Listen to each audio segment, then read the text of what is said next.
If Deku was born a legendary Super Saiyan, wow, I can't believe it. It's been exactly 1 year since my first ever what if video was ever uploaded. That is insane, and to celebrate that, I'm going to be redoing What If Deku was a Legendary Super Saiyan on the exact day Part 1 came out. So, just to all of you guys that have supported me throughout the year, I would like to thank you all for that.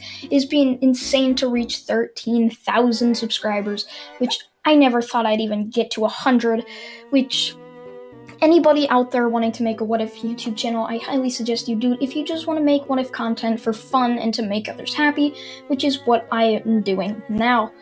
As even though if you don't grow a lot during the first couple months, keep going and you might eventually be successful. That's what people often think. Success is going to come to you immediately when it's not. And now let's get into this what if after this ad break so we can just get it over with. Are you interested in buying yourself some My Hero Academia merch? Some amazing hoodies, shirts with your favorite character on it? From Izuku Midoriya to Shoto Todoroki, Bakugo Katsuki, and Himiko Toga. Go click the link in my description box now and get some awesome discounts from 17% up to 48% off. They offer you free shipping as well. So, what are you waiting for? Link in the description. Now that the ad is over, we can get started with this what if. We start things off a little differently since the first edition of this series. Izuku would actually be born to Bardock and Gine, being Goku's brother. Of course, that's not what they would name Goku.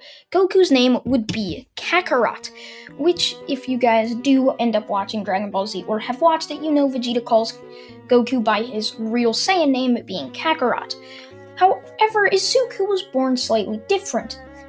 Goku was born with a severely low power level, being a very low-level Saiyan, the basically dirt of the society, while Izuku was born on the opposite side of society. He was having a power level of about 10,000, which was even stronger than the first, or King Vegeta's son, Vegeta, who just at the age of around 7 had around a 500, I believe, power level or something like that. So King Vegeta would end up telling Bardock and Gine that he will give them 1 year time, and if Izuku is still more powerful than Prince Vegeta, his son, then that means he will have to either kill Izuku or send him off to a far-off planet where he will most likely die. Bardock and Gine would have to agree with this, or else be just killed by the Saiyan people. So they would wait 1 year's time, seeing as the baby's Izuku's power level would steadily increase, while Vegeta's would also increase, just not at the same rate Izuku's was going. By the end of that year, Izuku would have a power level of about 15,000, while Vegeta would barely be sitting at around 1,000. So King Vegeta would go to the Bardock household and would end up telling them that they can either kill the child now or send him off to a far-off planet, which all of a sudden they would hear a boom. King Vegeta would rush outside to see a giant spaceship being Frieza's ship. Bardock, immediately thinking quickly, would grab Izuku and Goku and would rush off to Saiyan pods that he could find. He would end up finding two and launching them towards a far-off planet called Earth that had somewhat similar life forces as them, but also had a very, very low power level, comparing that to of Izuku Goku. Now, when they arrive, somebody would end up wanting to see this, as they would see two asteroids collapse into the Earth's atmosphere and would see them crash land. This person, of course, being Grandpa Gohan. But before we start that off, I would like to explain Universe 7's Earth a bit more.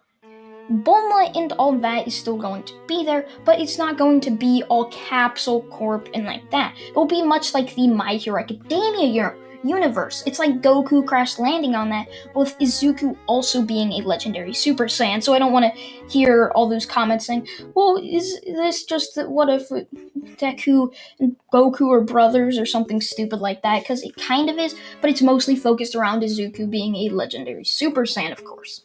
Now, they would end up crash landing. This person being Grandpa Gohan, Uncle Gohan, what am I talking about, would end up coming to meet them. UA is still a thing, Heroes is still a thing, so quirks are still a thing. Grandpa Gohan is just one of the last people that know about Ki. Master Roshi is still going to be there, and if you're wondering about Inko, she has a child named Izumi who has a very powerful telekinesis quirk, which will most likely be very important later on in the story. Izuku and Goku would end up being taken in by Grandpa Gohan in his very far off house in the forest. He would end up feeding them and just watching them as Goku and Izuku would be very, very aggressive until Grandpa Gohan, I'll call him now, would end up suffering an accident. He would trip while carrying both of the boys as they would stumble down a mountain, both hitting their heads on the exact same rock, which would basically cause them to turn into what Goku is now, a very calm person instead of the very agitated and angry type of Saiyan baby that Goku was before he hit his head in the Dragon Ball Z universe. Now from there, Grandpa Gohan would go down there and start to help the two children, as one night they would end up both seeing a full moon and would end up stomping on Grandpa Gohan, which would end up killing him. This is where Master Roshi would end up finding the two children with a note from Grandpa Gohan saying that he knew he didn't have much time left to live and for him to please train the two boys in Ki as he could sense something great in them. Master Roshi, wanting to fulfill a request from his old friend Grandpa Gohan, would of course train the boys to which they would end up becoming the age of 4, which they would also have known basic ki control, to which Master Roshi would tell them not to tell anybody about this, and that he knows that they should never tell anybody about this as it could basically cause entire societies to collapse, knowing that there is some type of power that Quirkless people can get, which would make villains want it more to become even more powerful. Now, if you're wondering, do they have tails or not? Yes, they do at the age of 4, but Roshi, after seeing them turn into a monkey, would know to cut them off. Now, one day, they would decide to travel into civilization to go to the Quirk Doctor's office. This is, of course, where they would hear the very, very bad news. I'm sorry, kids. You two are Quirkless. This would crush the hearts of them, knowing that they can't be heroes without quirks, which Roshi would have known about this and would have told them they were going to be quirkless, but that he can teach them in powers, as it doesn't matter if they're quirkless or not. He just told them to act surprised as if any other kid would, so they wouldn't get suspicious. Roshi would nod his head and would end up letting them leave. From there, Roshi would end up teaching them how to fly, just not in front of people, as he knew he couldn't let them fly yet, as it was kind of illegal, because heroes would think, oh, they're using their quirks, that's not allowed if they don't have a quirk license. So they would end up going to an elementary school and would end up not telling kids about their quirks up until the 3rd grade, to when they're all like 8 or 9. So they would end up being asked the question, and one of them would finally slip, saying that they were quirkless. This would cause the entire class to just be in shock, as both of the boys were very, very nice to everybody, and it was just shocking that someone so nice and kind and positive could be quirkless. This is when Izumi and Bakugo would end up standing up from their seats and walking over to one or the other, as they would then stare down at them as if showing that they're below them, with Bakugo and Izumi being above them, just saying, you're Quirkless. We should nickname you Dekus, the Deku brothers, because you two are useless without Quarks. If you ever think about becoming a hero, I'd just stop before you just break your little hearts. This would cause both of Izuku and Bakugo to get angry as the school day would end, with Izuku and Bakugo going back to the class, or going back to Roshi's house, to where they would end up learning more ki control. This bullying would go on for years, up until they both turned 14 or 15. This is when Master Roshi would tell them that they are going to a very, very good hero school called UA High School. This is where they will end up becoming heroes. They would ask how are they going to get into it if they can't show their quirks, to which Roshi would just tell them, I'll let you use your quirks this one time, alright? That's if you don't get in. If you get in, you can use them as much as possible because you'd be UA students. Both Goku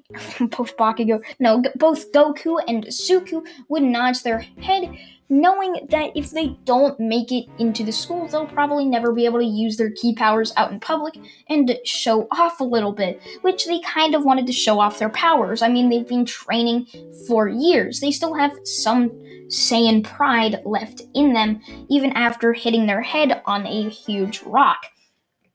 So 10 months would pass, and the day would come of the UA entrance exam, as both of them would walk in. Now, if you guys don't know, Goku is an extreme idiot, but they did went to school, so let's just say they're not as stupid. Izuku was the smarter one, with Goku being Goku. Izuku would end up walking into UA just like that. With Goku narrowly passing the exam, with Izuku getting around an 86. Goku would get a C, which would be around a 72, a barely passing. So after that, they would end up hearing the explaining President Mike, who would explain about the 1-pointer, 2-pointer, 3-pointer, and 0-pointer, as those are how they are going to get points. Ida would never stand up because he would never stand up because President Mike already explained the 0-pointer, and Ida had no reason to stand up. Both of them would end up walking out to the city they were assigned, which would be in different cities, as they would be standing there. Izuku would then see the doors open, as both of them would end up launching out using their flying abilities, as Izuku would see a robot and would punch it with his bare fist, which would cause most of the teachers would just jump up in surprise. What? How did he do that? Those robots are made of steel. There's no way he could have punched through that. Even a small strength core couldn't break through those. All Might still had some trouble using a few of his percent punches to punch those robots. These kids must be insanely strong. Aizawa would then note it doesn't matter how strong they are, they still have to have some sort of strategy. You would see both Izuku and Goku going around punching them, and if there was a big group, they would just send a ki blast over, which would land in the center of them, causing all the robots to look at it, which it would then explode all over the place, killing many of the robots, or just de-arming them, giving them massive amount of points. But when the 0-pointer would arise, both Goku and Izuku would hear a cry for help. This would end up being by two different girls, one in each of the cities that Izuku and Goku are in. Izuku would rush off and instantly take care of it with a Kamehameha wave, while Goku would try something else and would just try to brute force punch it, which would pretty much work, with it looking like the 0-pointer that Izuku destroyed in Season 1. And that's where I'm going to leave it off, guys. I hope you guys did enjoy this anniversary edition of What If Deku Was a Legendary Super Saiyan. And yeah, thank you all for watching once again, and goodbye.